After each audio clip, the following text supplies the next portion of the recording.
Shoes. Ugh. What's going on?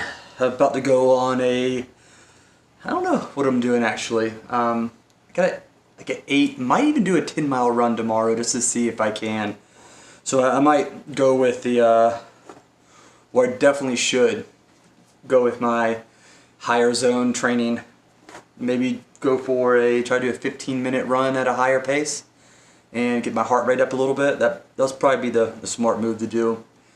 One thing I really wanted to talk about is something that's been like on my mind a lot since I've started this business, is like how much regret I have from not starting more businesses when I was younger. I mean, even though I did try, but looking back on them, I felt like not a single one was like a wholehearted try, especially compared to, you know, how serious me and Nick are taking this real estate business. I remember trying to start little side companies when I was like in my early mid-20s. I tried to learn how to program, so I built a few tools, but even the ones that I did, I mean, some of them were probably, you know, some of them were pretty good ideas that I felt like if I would have put myself out there as much as I have for this real estate company and tried to market it or find business partners or follow through on things, I probably could have built those into companies.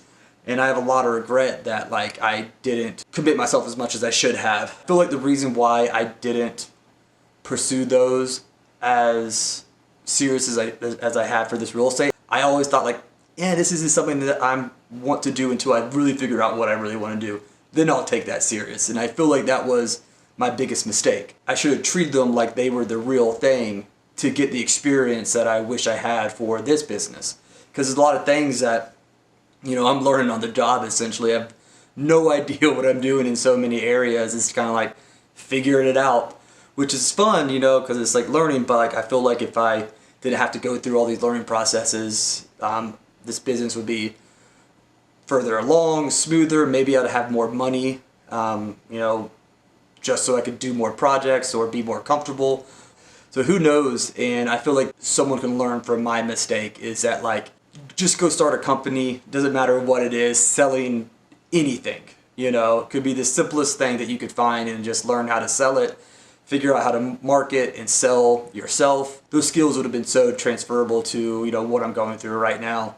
So, I mean, that's one thing that I wish I would have done better, just taking it more serious, you know, kind of like, what's the adage, practice like you play or whatever, you know, is I kind of took the other companies I was starting as practice. So I really started my company that I wanted to do. And looking back on it, I wish I would have treated those practices as like an actual, you know, competition or a game or like real life, the real thing that I wanted to do. So I guess that's like a lesson that, you know, someone else can learn is just start a company and treat it like it's, you know, the company that's going to be what you hang your hat on, and hopefully you get some experience and you learn how to do different things that you can really apply to the business that you're really going to start, that you're going to help you achieve your goals, whatever it may be. So I guess learn from my mistake, but I got to go for this run.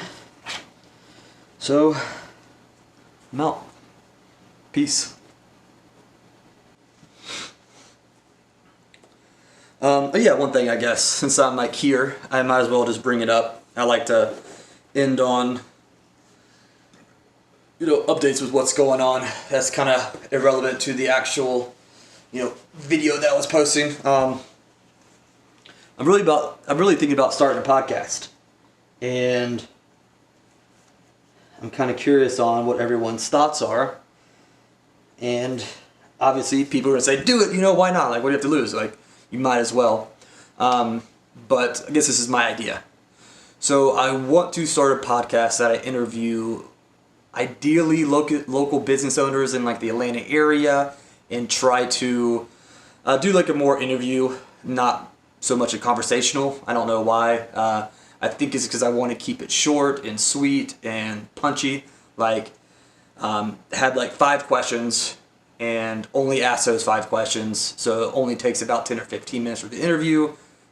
Guests know what to expect and viewers know what to expect. Like, all right, it's going to be these same questions.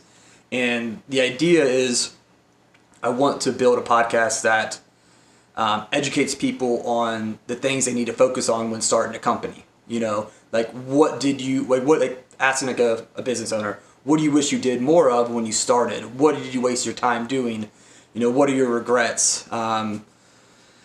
Obviously give them a moment to shine of like, yeah, tell me your backstory and, you know, what do you need help with and, you know, how do people find you or whatever. But just trying to get 3 to 5, you know, questions and lessons out of it so people that consume it can, you know, hopefully learn something. And that's just what I'm thinking. So let me know what your thoughts are on that. And if you hate it, you like it, you want to steal it. If you do, just don't do it in Atlanta, all right?